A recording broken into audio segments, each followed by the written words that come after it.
네, 같은 크라운인데 왜 어떤 병원은 결과가 다르게 느껴질까요? 같은 재료를 사용하고 비슷한 장비를 사용하는데도 환자가 체감하는 결과에는 차이가 생기기도 합니다. 이 차이를 만드는 요소는 여러 가지가 있지만 그중 하나는 진료와 제작이 어떻게 연결되어 있는가라는 구조적인 부분일 수 있습니다. 그래서 오늘은 원내 기공실이라는 구조가 어떤 차이를 만들 수 있는지 과정 중심으로 정리해 보겠습니다. 단순히 어디가 더 좋다의 문제가 아니라 진료 방식과 시스템이 어떻게 구성되어 있는지에 따라 결과가 달라질 수 있다는 이야기입니다. 특히 원내 기공실은 속도만 강조되는 경우가 많지만 실제로는 커뮤니케이션 방식이나 피드백 구조 측면에서 차이가 생길 수 있습니다. 그 부분을 중심으로 설명드리겠습니다. 현재 많은 병원에서는 보철을 외부 기공소에 의뢰하는 구조를 사용하고 있습니다. 이 방식은 오랫동안 사용되어 온 표준적인 방식이고 숙련된 기공사와의 협업을 통해 좋은 결과를 만들어내는 경우도 많습니다. 다만 이 구조에서는 진료실과 제작 과정이 물리적으로 분리되어 있기 때문에 몇 가지 특징이 생길 수 있습니다.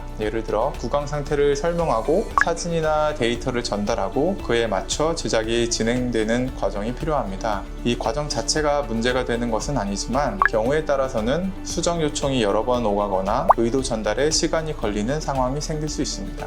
특히 미세한 컨택이나 교합 조정처럼 직접 확인이 필요한 부분은 한 번에 맞추기 어려운 경우도 있기 때문에 여러 번의 피드백이 필요한 상황이 생기기도 합니다. 이렇게 되면 보철 하나를 완성하기까지 여러 번의 과정이 반복될 수 있고 그 사이에서 환자의 내원 횟수가 늘어나거나 진료 일정이 조정되는 상황이 생길 수도 있습니다. 이건 특정 방식의 문제가 아니라 구조에서 발생할 수 있는 특징이라고 보는 것이 더 적절합니다. 실제 임상에서는 이런 상황들을 경험하게 됩니다.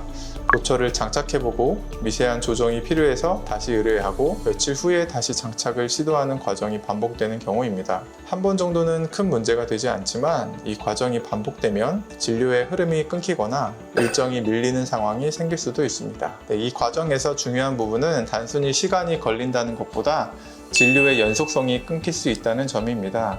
환자 입장에서는 여러 번 내원해야 하는 번거로움이 생길 수 있고 의료진 입장에서도 같은 케이스를 반복해서 이어가야 하는 부담이 생길 수 있습니다. 그래서 이 부분을 어떻게 줄일 수 있을지에 대한 고민이 다양한 형태로 이어져 왔습니다. 이런 흐름 속에서 등장한 구조 중 하나가 원내 기공실입니다. 많은 경우 속도가 빠르다는 점이 강조되고 있지만 실제로는 속도보다 진료와 제작이 어떻게 연결되는가가 더 중요한 포인트일 수 있습니다. 첫 번째는 피드백 속도입니다. 진료 중 보철을 장착했을 때 미세한 조정이 필요한 경우가 있습니다.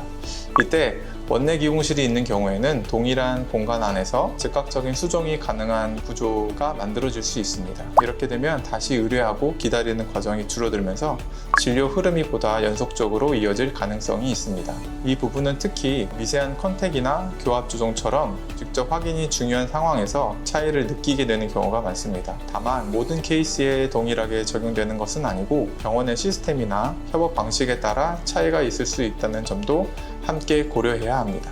두 번째는 의도 전달 방식입니다. 외부 기공소와 협업하는 경우에는 설명, 사진, 데이터 등을 통해 의도를 전달하게 됩니다. 하지만 이 방식도 충분히 잘 작동할 수 있지만 복잡한 형태나 미세한 디테일이 필요한 경우에는 추가적인 커뮤니케이션이 필요할 수 있습니다. 반면 원내 기공실에서는 같은 공간에서 직접 확인하면서 의도를 공유할 수 있는 환경이 만들어질 수 있습니다. 이 경우 설명 중심이 아니라 같이 보고 결정하는 방식으로 진행될 수 있기 때문에 전달 과정이 단순해지는 장점이 있습니다. 세 번째는 결과에 대한 관여도입니다. 외부 협업 구조에서는 제작 과정의 일부를 분담하는 형태가 되고 원내 기공실 구조에서는 진료와 제작이 보다 밀접하게 연결되는 형태가 됩니다.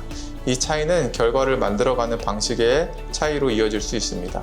다만 이 역시 어느 방식이 더 우월하다고 보기보다는 병원의 운영 방식, 케이스 특성에 따라 적합한 방식이 달라질 수 있습니다. 중요한 것은 그 구조의 특징을 이해하고 그에 맞게 활용하는 것입니다. 정리해보면 외부 기공소 협업 구조와 원내 기공실의 구조는 각각 다른 방식으로 진료와 제작이 연결됩니다. 외부 협업은 전문적인 분업 구조를 기반으로 하고 원내 기공실은 빠른 피드백과 밀접한 협업 구조를 기반으로 합니다. 이 차이는 결과 자체보다 과정을 만들어가는 방식의 차이라고 볼 수 있습니다. 결국 중요한 것은 어떤 구조를 선택하느냐보다 그 구조를 얼마나 잘 활용하느냐입니다. 진료와 제작이 어떻게 연결되는지를 이해하고 그 흐름을 설계하는 것이 보다 안정적인 결과로 이어질 수 있습니다. 네, 오늘 내용은 여기까지입니다.